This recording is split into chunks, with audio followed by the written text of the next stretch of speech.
arrest will be soon, or if we take this app as an example of corruption, if we convert 60 million into the currencies of the other countries, example, India, if we take, India is the IT hub which supplies maximum IT across the globe. America, Canadian banking system works with Infosys and Tata Services. They have offices here. If they give the estimate not more than 1 million or 2 million, that's the maximum for this app. So 60 million times Indian rupees 60 is a 360 crore, which is a shocking amount. So being a member of parliament and your party, any arrests are coming soon, or you are planning for any Safina direct arrest warrant, which was a talk in the parliament also, that GC strategies may be under Safina, they will be in the parliament, or it will go just like other scandals, it will go like this only. One of the things that's happening in the midst of our investigation is, perhaps unsurprisingly, some of the key players in this scandal have started to be reluctant to appear and give testimony, because we're asking them tough questions to try to get to the bottom of what happened.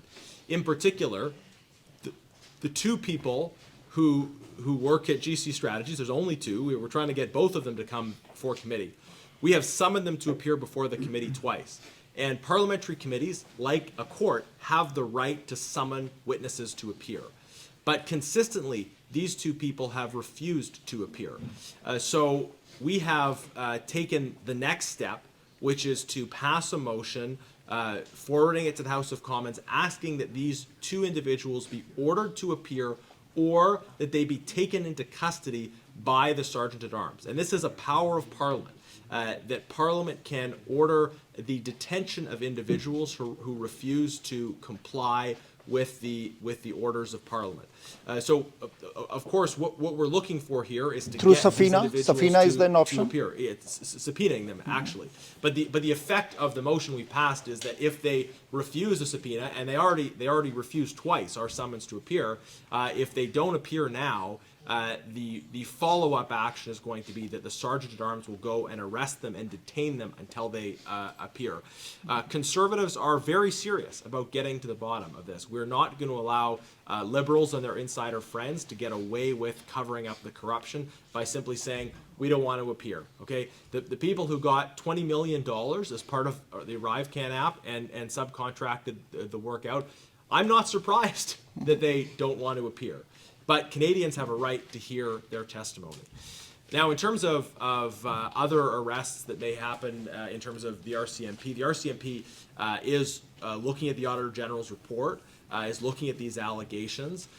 There are a number of things that went on here that look like criminal activity. For example, I mean, there's a number of different things that happen. So the RCMP is, I know, looking into that, and we'll see the results of that. So two separate things happening there. Parliament insisting on getting the evidence that we deserve, and also RCMP looking into this. And you know, I agree with your point that these are astronomical sums for the development of an app. We had an instance of a couple IT developers over a weekend seeing if they could replicate what happened with ArriveCan, and were able to do so on their own in their house in a weekend. Compare that to 60 million that was spent on this app. 177 versions, didn't work very well, and yet so much money was spent, a lot of which just went to those middlemen who took the contract, subcontracted, and that was all they did. When someone is a prime minister level, when some leader of the opposition party or the third party leaders, when they become a leader and these kind of scams come in front, we don't know whether it's a scam or not, but talk is there in the parliament.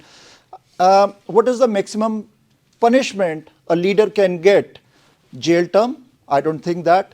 Financial penalty only, or the loss of the elections, because it's a taxpayers' money, it's mine, yours, and these people, everybody's money. So in the Canadian Parliament, being an opposition party, any such kind of options are there. The leader of the party who is responsible, any can be the Prime Minister, maximum punishment they can have, they can get through the Parliament if something gets caught or approved. aspects of the investigation are still going on, and so the nature of the consequences will vary depending on what specifically is found.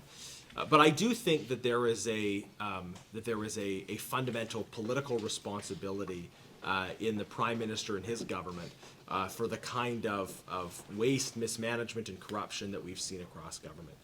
Because the tone is set at the top, whether ministers are prioritizing ethical conduct, value for money for taxpayers, responsiveness to requests for information, or not. And what we've had over the last 8 years is the Prime Minister refusing to take responsibility for any of his actions. And now what we see across government is people refusing to take responsibility. We have senior public servants saying, "No, it was him. It wasn't me. It was him." When things are going wrong, and nobody is willing to take responsibility. Means political responsibility, no punishment. That's well, I think Canadians are looking for a new government fundamentally. The investigation is ongoing, but the consequence that I think we need to see is a new government that will restore trust, restore common sense, and restore respect for taxpayers' dollars. Thank you. Is Canada under recession? Because if we look to the job market, there are lots of layoffs from November 2023 till today. In last 4 months, name a big employer: Bell Canada, Bell Media, Desjardins, insurance sector, education sector, manufacturing sector, name any sector, and those people, they have to pay their mortgages. They are there in the market. This morning, this afternoon, we were in one of the job fair in Toronto Congress Center. 30 employers, thousands of applicants outside, and they had to go empty-handed. They can't even enter the hall. And we talked to them. There were international students. They were crying that why we came to this country. We are surviving on GIC. The others were laid off. And 30 employers, how many jobs they can provide? And thousands of applications. So is this not a recession? How you see this economy and this job market? Well, it certainly feels like one. The economists may not agree that technically we're in a recession based on their definitions, but it certainly feels like it's a people. There's no doubt about it. Because as you said, people are struggling, first of all, with a high cost of living, which means you need a good job in order to pay the bills. But then, as you point out, many companies are scaling back, are laying people off, or just simply not hiring. And so I think it feels like a recession to most people, and I think that's the experience that most people are having. And so once again, we have to get our economy going. We have to encourage our businesses to invest.